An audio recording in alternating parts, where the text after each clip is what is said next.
1 metre 4 decimetre, ঠিক আছে। পেছনের চাকার পরিধির সমান চাকার পরিধির 2.5 গুণ। তার মানে কি বলছে, এই যে একটা ইঞ্জিনের সামনের চাকার পরিধি হচ্ছে 1 মিটার 4 ডেসিমিটার, তো একটা ইঞ্জিনের চাকা, হ্যাঁ, তার পরিধি হচ্ছে 1 metre 4 decimetre. 1 metre 1 metre 4 decimetre হলো।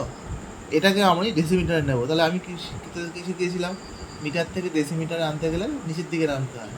নিচের দিকে নামতে গেলে আমরা কী করব, 10 দিয়ে গুণ করব, করে 10 মিটারে নিলাম। এটা মিটার লেখা দরকার, 10 মিটার, এবার 10, এবার 4 যোগ করলাম, লিখলাম 14 ডেসিমিটার। এই অবধি ক্লিয়ার তো? 14 ডেসিমিটার। এইবার 14 ডেসিমিটার বলেছে। এবার বলছে পিছনের চাকার পরিধি সামনের চাকার পরিধির 2.5 গুণ। পিছনের চাকার পরিধি সামনের চাকার পরিধি, সামনের চাকার পরিধি এটা বলে দিয়েছে, তার 2.5 গুণ। তার 2.5 গুণ মানে কি? তার 2.5 গুণ পিছনের চাকার পরিধি সামনের চাকার পরিধি, সামনের চাকার পরিধি, সামনের চাকার পরিধি, এদিকে দেখ, এদিকে দেখ, এদিকে দেখ, এদিকে দেখ, এদিকে দেখ, 1 মিটার 4 ডেসিমিটার এর পেছনের চাকার 2.5 গুণ। পেছনের চাকার পরিধির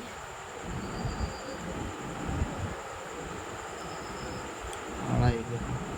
তার মানে দাঁড়াচ্ছে হচ্ছে 14 তো ছিল, তার 2.5 গুণ মানে হচ্ছে 2 পূর্ণ 1-এর 2। তাহলে আমরা এটা লিখতে পারি না, 14 ইন্টু 2 2 4 আর 1 1, 5-এর 2, এটা গেল। তাহলে এবার কাটাকাটি করলে হয় 35 হলো, 35 বেরোলো।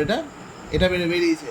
এবার বলছি হিসাব করে দেখি কম্পেয়ার কত পথ গেলে চাকা দুটো একসঙ্গে পূর্ণ সংখ্যক বার সম্পূর্ণ করবে।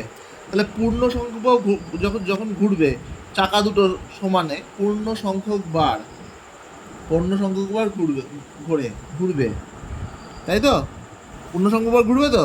তাহলে সেক্ষেত্রে আমি কি করব 35 আর 14-এর এলসিএম করছি। তার মানে 7 5 35, 7 2 14। তাহলে এলসিএম করলে কি করতে হয়, তিনটাকেই নিতে হয়, এটাকেও নিতে হয়। 7 ইন্টু 5 ইন্টু 10, তাহলে কত হলো 70। এটা কি ছিল, এটা হচ্ছে ডেসিমিটার। তাহলে ডেসিমিটার থেকে মিটারে যেতে গেলে আমি কি শিখিয়েছি তোদেরকে, যেরকম কিলো, হেক্টো, ডেকা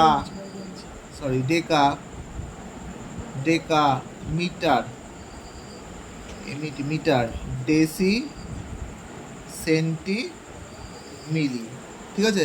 তাহলে আমার এখানে রয়েছে, আমি যাবো এখানে, তাহলে কত দিয়ে ভাগ হবে, এর জন্য 1 আর এর জন্য 10। তার মানে কি করব, 70 ভাগ 10, তাহলে হলো 7 মিটার। এবার তাহলে উত্তর কি লিখবো, হিসাব করে দেখি কত পথ গেলে চাকা দুটো একসঙ্গে পূর্ণ সংখ্যক সম্পূর্ণ ঘুরবে। তাহলে চাকা দুটি সম্পূর্ণ পূর্ণ সংখ্যক বার ঘুরবে 7 মিটার গেলে। ব্যাস, উত্তর হয়ে গেল।